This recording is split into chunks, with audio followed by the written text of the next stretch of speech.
بسم اللہ الرحمن الرحیم۔ السلام علیکم میرے دوستو۔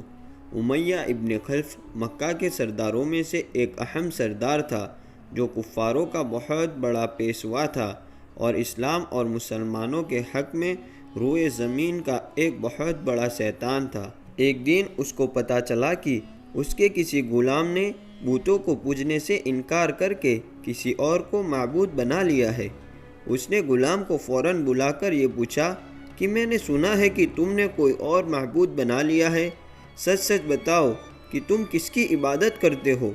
غلام نے کہا کہ محمد صلی اللہ علیہ وسلم کے خدا کی۔ امیہ غصے سے لال پیلا ہو گیا اور کہنے لگا کہ محمد کی خدا کی پرستش کرنے کا یہ مطلب ہوا کہ تم ہمارے مقدس بتوں کے دشمن بن گئے ہو۔ سیدھی طرح سے راہ پر آ جاؤ ورنہ ذلت کے ساتھ مارے جاؤ گے۔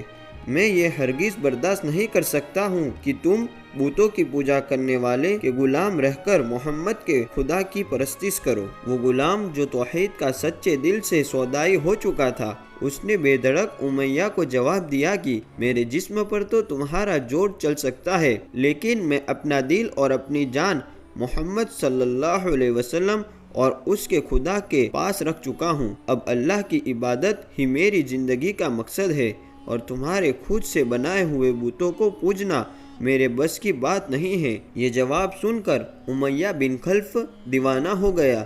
ایک غلام نے اسے بے دھڑک جواب دے دیا تھا۔ اس نے کڑک کر کہا کہ اچھا تو پھر اپنی بے دینی کا مزہ چکھ، دیکھوں گا کہ میں محمد اور اس کا خدا تجھے کیسے بچاتے ہیں۔ امیہ کے تشدد شروع ہو گئے۔ مکہ کی زمین گرمی کے سبب بڑی مسحور تھی۔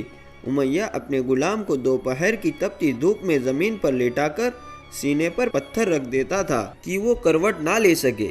پھر کہتا تھا کہ محمد کے دین سے باز آ جاؤ، لیکن اس ظلم کے باوجود بھی اس غلام کے منہ سے کچھ نہیں نکلتا تھا۔ ایک مرتبہ تو امیہ نے ظلم کی انتہا کر دی۔ پورا ایک دن اور پوری ایک رات غلام کو بھوکا پیاسا رکھا اور تپتی ہوئی ریت پر لٹا کر اسے تڑپتے ہوئے دیکھتا رہا۔ اس کے یہ کوشش بھی غلام کو حق سے نہ ہٹا سکی۔ آخر تھک ہار کر عمر نے مکے کے بدماش لڑکوں کو بلایا اور ان سے کہا کہ اسے اتنی اذیتیں دو کہ محمد اور اس کے خدا کا نام لینا بھول جائے۔ یہ لڑکے امیہ کی خوشی حاصل کرنے کے لیے اس بے بس غلام کو بری طرح مارتے پیٹتے تھے، جسم کے کپڑے اتار کر لوہے کی چادریں پہنا کر تپتی دھوپ میں کھڑا کر دیتے تھے، لیکن غلام کی زبان سے کچھ نہیں نکلتا تھا۔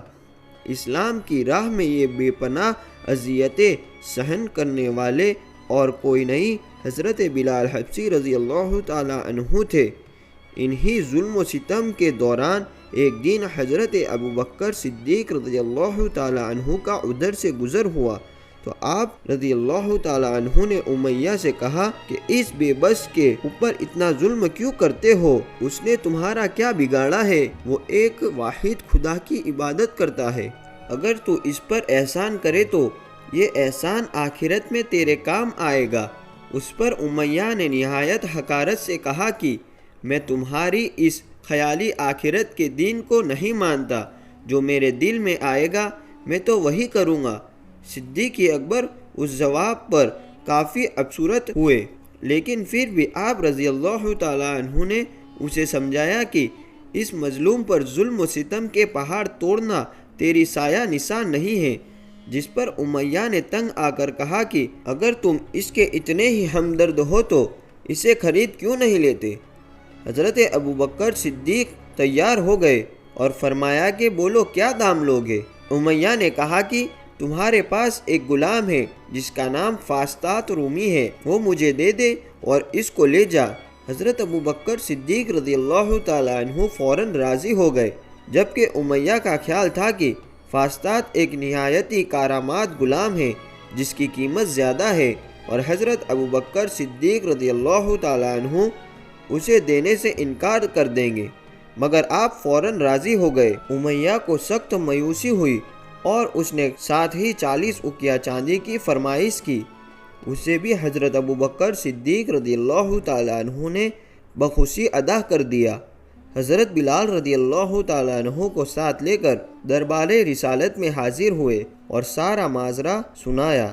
آپ صلی اللہ علیہ وسلم نہایت ہی خوش ہوئے اور فرمایا کہ ابو بکر اس کام خیر میں مجھے بھی شریک کر لو۔ ابو بکر رضی اللہ تعالیٰ عنہ نے فرمایا کہ یا رسول اللہ، میں اسے خدا کی راہ میں آزاد کر چکا ہوں۔ یہ سن کر زبان رسالت سے صدیق اکبر رضی اللہ تعالیٰ عنہ کے لیے کلمہ رحمت جاری ہو گئے۔ حضرت بلال رضی اللہ تعالیٰ عنہ نے اس غلامی میں 28 سال گزار دیے، لیکن آپ کیونکہ نہایت ہی نیک اور پاکیزہ طبیعت کے تھے، لہٰذا جب آپ حضرت محمد مصطفیٰ صلی اللہ علیہ وسلم نے دعوت اللہ دی تو آپ نے فوراً اسے قبول کر لیا، اور یوں آپ سابق انول سولون کے مقصد جماعت میں شامل ہو گئے۔ رہائی پانے کے بعد حضرت بلال ہمیشہ آپ صلی اللہ علیہ وسلم کی خدمت میں حاضر رہتے تھے اور دل و جان سے نبی پاک صلی اللہ علیہ وسلم کی خدمت بجا لاتے تھے۔ آپ صلی اللہ علیہ وسلم حضرت بلال کو کسی بھی چیز کا حکم دیتے تو آپ اپنی جان بھی لگا دیتے۔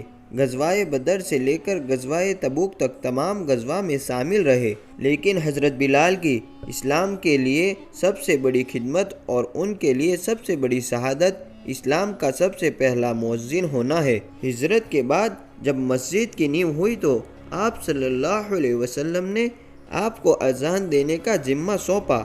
آپ کی آواز نہایت ہی دل نشیں تھی اور اس میں ایک ایسی تاثیر تھی کہ اذان کی آواز سن کر لوگ سب کام چھوڑ چھاڑ کر مسجد کی طرف دوڑتے۔ 8 ہجری میں جب مکہ فتح ہوا تو کعبے کو بتوں سے پاک کرنے کے بعد آپ صلی اللہ علیہ وسلم نے حضرت بلال سے فرمایا کہ اے بلال، کعبے کی چھت پر کھڑے ہو کر اذان دو، اور یہ مبارک سلسلہ حضور صلی اللہ علیہ وسلم کی حیات مبارک تک اسی محبت اور عقیدت کے ساتھ جاری رہا۔